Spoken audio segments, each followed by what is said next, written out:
Assalamualaikum warahmatullahi wabarakatuh. Ini kita akan membicarakan sesuatu yang agak serius dan ngeri-ngeri sedap, yaitu tentang perpolitikan di Indonesia. Ya, cuman kelas kita ini kelas warung kopi, jadi ya ini anak-anak muda yang lagi mencoba mencari keberuntungan di dalam bukan industri, di dalam kancah perpolitikan di tanah air. Mereka ini adalah aktivis-aktivis yang ingin memperbaiki nasib kehidupan mereka juga nanti kelak di tanah air. Mereka merasa hari ini itu perpolitikan kita ini sudah tidak sehat, dan contoh terakhir katakanlah ini adanya demo terus menerus yang luar biasa ini. Kemudian juga ada pernyataan dari Pak LBP di mana disebutkan Indonesia ini sedang tidak baik-baik saja, dalam bahaya. Jadi kalau kalian sempat mengikuti itu, saya kira kalau sudah yang ngomong Pak LBP ini nggak main-main ini, saudara. Beliau orang yang menteri segala hal gitu, dan orang kepercayaan Pak Jokowi. Jadi ini saya kira benar-benar harus kita jadikan ya perhatian lah gitu. Baik, kita mengawali pembicaraan ini, saya kira kita mulai dari Pak Tarek ya. Pak Tarek, apa komentar Pak Tarek terkait pernyataan Pak LBP di mana LBP Luhut Binsar Panjaitan. Nanti jangan sampai keliru, LBP nanti lu buta apa gitu. Jadi jangan, tapi ini singkatannya itu. Jadi menyikapi pernyataan Pak LBP ini, menurut saudara doktor muda Tarek ini, kira-kira apa nih pendapat Anda itu? Baik, terima kasih atas kesempatannya yang diberikan oleh Pak Profesor Ahmad Bahar yang kami ketahui sangat luar biasa. Di sini saya mungkin sedikit memberikan tanggapan mengenai hal yang terjadi saat ini terkait statement yang disampaikan Opung Luhut Binsar Panjaitan mengenai Indonesia yang sedang tidak baik-baik saja. Sebenarnya sebelum itu pun kami dari pemuda Indonesia sudah merasakan jauh dari sebelum Pak LBP menyampaikan itu. Indonesia sudah tidak baik-baik saja, apalagi di masa reformasi ini yang terjadi peningkatan KKN, korupsi, kolusi dan nepotisme yang semakin merajalela.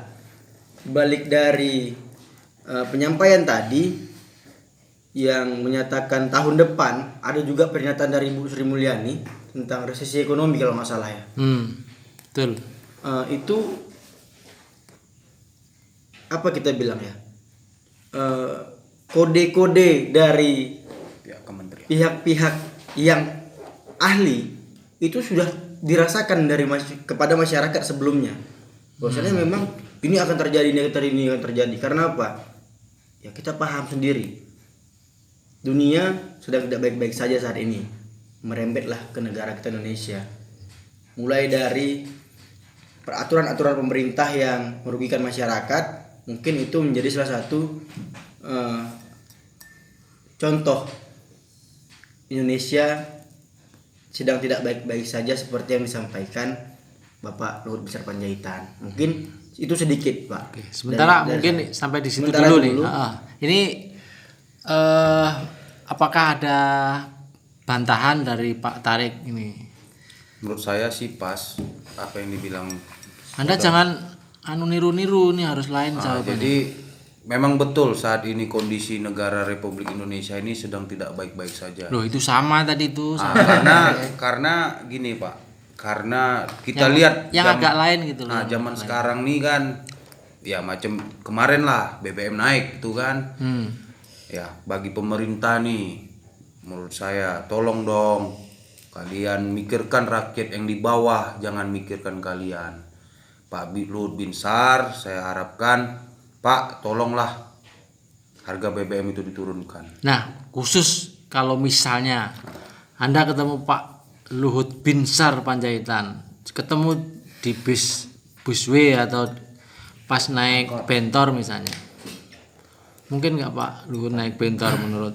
Oh mungkin saja karena beliau itu sangat merakyat. Kemarin saya lihat di sosial media dia menaiki kereta api. Loh, kereta api dinaiki? Gimana ceritanya saudara-saudara? Karena udah beredar lah ini di sosial media. Kemarin saya lihat kan. Enggak, topik kita ini kemalan sampai ke kereta api. Nah, jadi topik kita ini masalah kan dia, kenaikan ini, itu loh Pak. Nah, jadi mungkin dia kan Pak bisa merakyat kan gitu. Yang Bapak gitu. maksud kan. Bisa aja sih dia naik bentor apa segala macam. Kalau saya jumpa sama beliau, saya berharap kepada Mau ngomong apa? Turunkan Pak harga BBM. Satu, kedua lebih tegas Pak kepada pihak presiden karena kalian dipilih oleh rakyat. Gitu, oke. Harus mikirkan rakyat yang paling bawah. Bentar, sebelum dia marah pindah dulu deh ini ke yang lain. Pak Dr. Tommy, silakan. Jadi bagaimana Pak? Ini langsung saja ini. Saya kira ini masalah ini sebenarnya di partai penguasa ini nampaknya ini.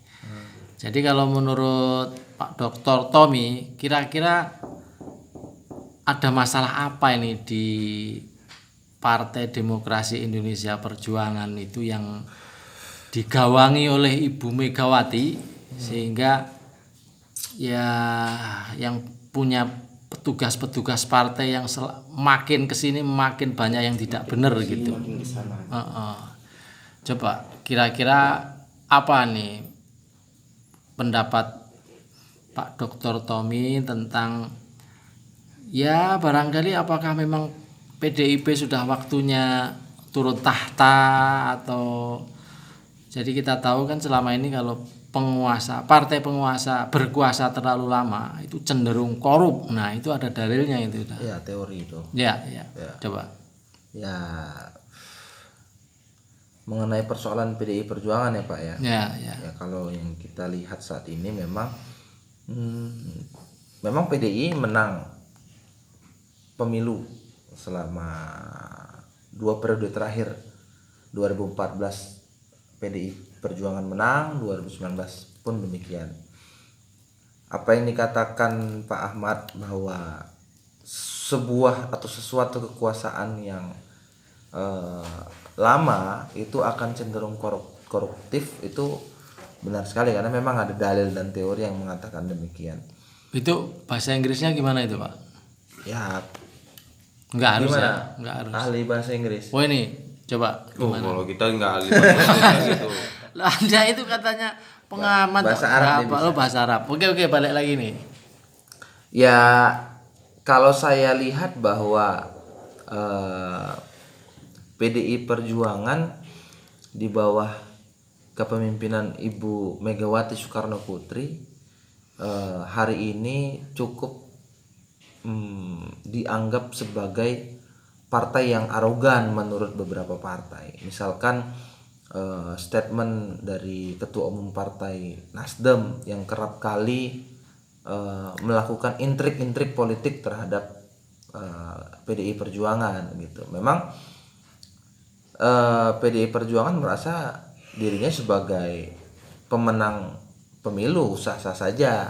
Bu Mega pernah katakan bahwa ya kita partai pemenang dan lain sebagainya. Namun kalau PDIP tidak mampu mengelola secara baik dan maksimal siapa yang akan kemudian mau diusung atau didistribusikan menjadi calon presiden yang akan mendatang pada pemilu 2024 itu tentu PDIP akan mengalami kekalahan.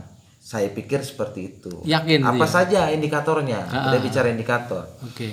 Nah, bicara indikator kemudian PDIP akan kalah pada pemilu yang akan datang. Yang pertama adalah di masa kepemimpinan Pak Joko Widodo, gonjang-ganjing dan dinamika politik sangat dinamis. Gitu. Hawanya sangat panas kan gitu. Kita bisa saksikan beberapa kali demonstrasi dilakukan di periodisasi pertama, ada 411, ada 212 dan lain sebagainya. Yang kedua adalah secara figur saya pikir baik Pak Jokowi, namun secara kebijakan sangat banyak kebijakan-kebijakan yang kontroversial. Misalkan kita berbicara tentang produk hukum yang lahir di era pemerintahan Pak Joko.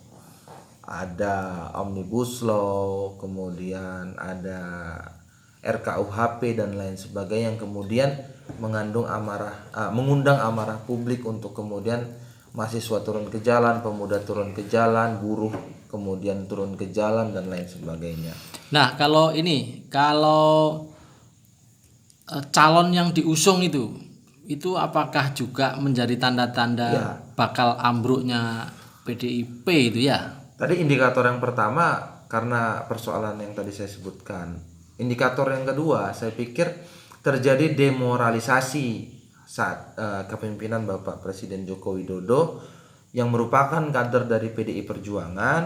Contoh-contohnya apa saja? Yang pertama, korupsi. Kita kenal bahwa Harun Masiku, kemudian beberapa pejabat yudikatif kita juga mengalami korupsi. Kalau kemudian mereka sebagai pengambil keputusan tertinggi dalam hal pengambilan